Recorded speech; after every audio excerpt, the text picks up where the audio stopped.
여러분, 해피고 선생입니다. 오늘은 모기지론, 영모기지론이라는 주제로 한번 영상 찍어보도록 하겠습니다.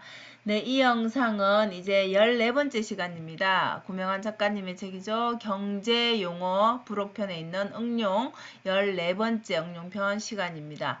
네, 이번 시간의 주제는 모기지론, 영모기지론인데요. 여러분 아마 모기지론이란 말은 참 많이 들어봤을 겁니다. 영모기지론 역시도 들어보셨을 텐데 한번 다시 정리를 해보면요. 자, 무주택자, 주택이 없는 사람이 집을 사야 될 때 있죠. 그죠? 집을 살 때 그 집을 담보로 해서 대출을 갚아 나가는 상품이라 보시면 되겠죠. 그럼 영모기지론은 뭔가? 영모기지론, 여기라는 말이 붙어 있죠. 이것은 주택을 내가 이미 산 그 주택을 담보로 해가지고 내가 죽을 때까지, 사망할 때까지 연금 형태로 전환하는 거 말이에요. 내가 어느 순간에는 여러분 돈을 벌지 못하는 순간이 오죠. 그럴 때 내가 돈이 없다라면 이 집을 담보로 해서 그렇게 연금으로 바꾸는 거예요. 연금으로 형태를 바꾸는 건데 결국은 이렇게 하는 이유는 내가 지금 돈을 벌 능력이 없으니까 이 내가 살아야 될, 거주해야 될 집이 필요하고, 그죠? 생활비도 필요하잖아요. 그것을 동시에 해결하기 위한 정책이라고 보시면 되겠습니다. 그래서 만약에 사는 날까지 여기 집에서 살면서 그 연금 형태로 전환하다가 만약에 사망할 경우에 그 나머지 것에 대한 정산하고 승계하는 것은 가족에게 넘어가겠죠. 뭐 배우자란 배우자 아니면 그의 가족들에게 승계가 된다라는 것이죠. 자, 그러면 이제 이것을 누가 가질 수 있는가? 영모기지론을 이용할 수 있는가? 우리나라는 여러분이 영모기지론이 주택금융공사에서 발행하는 주택연금이라는 것이고요. 이런 조건이 해당이 된다라면 부부 중에 한 명이 나이가 만 55세가 이상이 돼야 되고요. 그 다음에 주택의 그 공시가격이라는 게 있습니다. 이게 총합이 12억 원 이하가 되어야 된다고 합니다. 그 다음에 담보가 주택법에 따른 주택이어야 되고, 그 다음에 신청인이라든지 배우자가 실제로 전입해서 살고 있어야 되겠죠. 그죠? 그리고 의사 능력이 있어야지, 의사 능력이 없으면 다른 사람이 이걸 이용할 수도 있잖아요. 그죠? 이런 조건들이 붙습니다. 그래서 우리가 이런 조건까지는 일일이 안 찾아보게 되잖아요. 그죠? 당장 나에게 필요 없는 거라고 생각하니까 해당 사항이 뭐 지금 되고 안 되고 중요하지 않으니까 현재 시점에서는 이렇게 우리가 관심을 안 가질 수 있지만 그래도 나의 노후를 위해서 미리 한번 이렇게 알아두는 것도 나쁘지가 않겠죠. 그죠? 자, 그리고 압류 금지라는 게 또 있습니다. 여러분, 이것은 내가 내 집을 담보로 위험한 게 아니야 라고 생각할 수 있는데 이거는 우리나라에서 보증을 하는 거기 때문에 나라에서 보증하니까 안전하다고 할 수 있겠죠. 그죠? 그리고 우리 아까 생활하는데 능력이 없어서 이제 내 집을 담보로 그렇게 연금으로 전환하는 거기 때문에 뭔가 장치가 필요하겠죠. 그래서 여기에 주택연금 압류 방지라는 통장이라는 거 이걸 하려고 하는데 이게 뭐냐면 만약에 이 최저 생계비가 없으면 생활이 안 되잖아요. 그죠? 우리가 그냥 굶어 죽을 수도 있는 거잖아요. 쉽게 말하면. 그래서 최저 생계비까지는 어떤 일이 일어나더라도 이거는 압류하지 말라라는 그런 의미입니다. 그래서 압류를 금지한다라는 게 이 통장의 의미고요. 그리고 21년도에는 원래 오피스텔은 우리가 주택으로 보지 않잖아요. 그죠? 근데 이게 주거를 목적으로 해서 살고 있다라면 이것도 역시 오피스텔도 영모기지론을 적용해서 이용할 수 있다라고 합니다. 그래서 우리가 자세한 거는 정책이라는 게 어때요, 여러분? 매 순간 좀 바뀌잖아요. 그죠?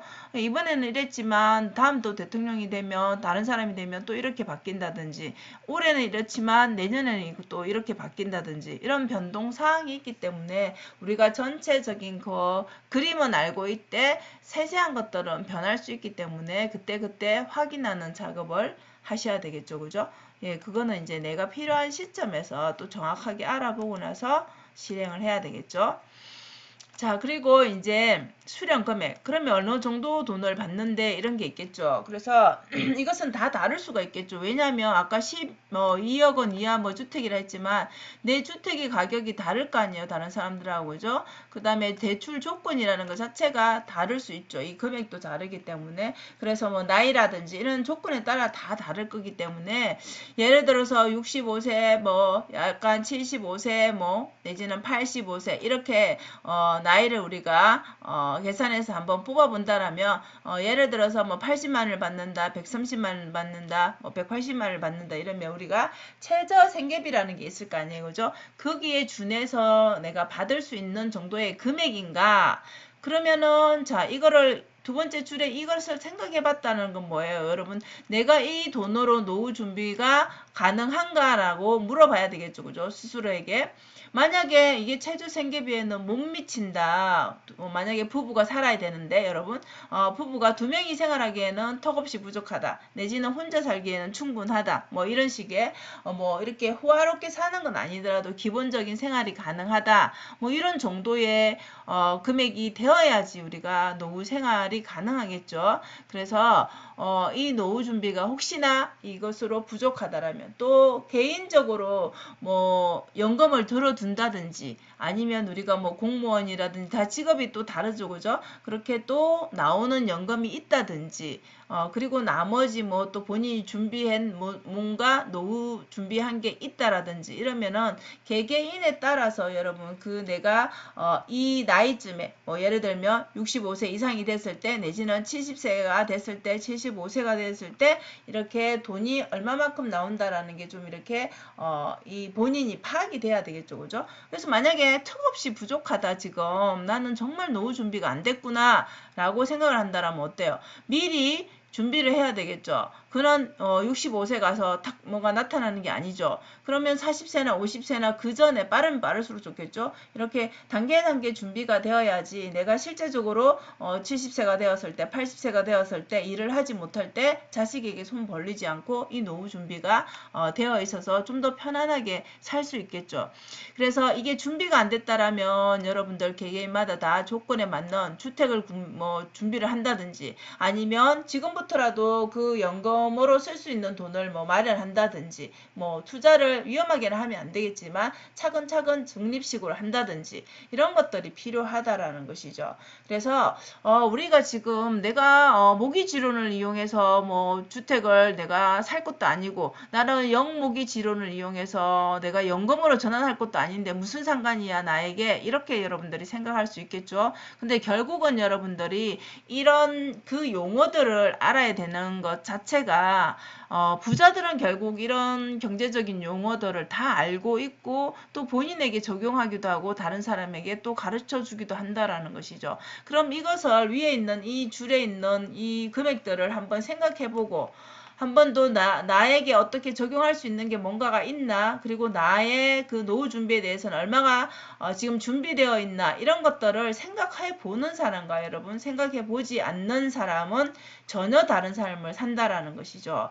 그래서 이런 언어, 이 부자들의 언어들을 아는 사람 모르는 사람 전혀 다를 수 있겠죠. 그죠? 노후도 당연히 달라지겠죠. 이 아는 사람에서 끝나는 게 아니라 이 언어들을 실제 내 생활에 적용하는 사람은 전혀 또 다른 인생을 살겠죠. 그죠?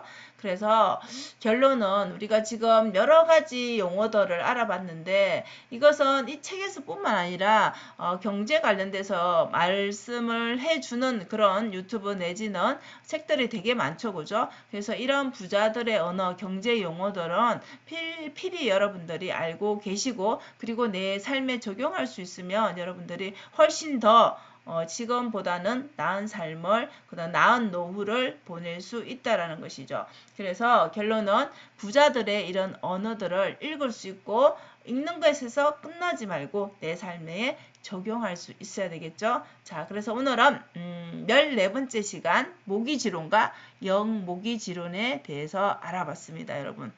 자, 지금까지 영상 시청해 주셔서 감사하고요. 여러분 오늘도 행복한 하루 되세요. 감사합니다.